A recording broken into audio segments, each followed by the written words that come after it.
I recently joined a Bible study at church, and right now we're studying the book called Not What I Signed Up For. The book basically talks about hardships that come our way, things that we quote-unquote did not sign up for, and how we can react or respond to them. Yesterday was the first time that we met, and we were talking about Jesus and Peter when Peter was walking on the water towards Jesus. Everything was fine and dandy when Peter kept his gaze fixed on Jesus and had faith that he was going to make it to where Jesus was.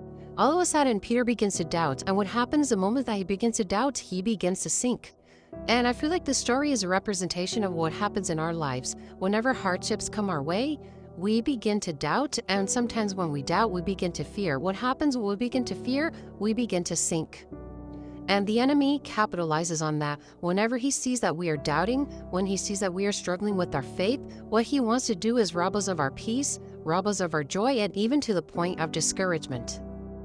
That's why Jesus wanted us to have an unwavering faith, because when we have an unwavering faith, we know that although hardships are going to come, unexpected things that we never wanted to go through come, we have our hope, we have our faith fixed on Jesus, knowing that he is going to help us through every situation. He is going to be our strength. He's going to be our hope. He's going to be our peace in the midst of difficulties. But the moment that we begin to doubt, then we begin to fear.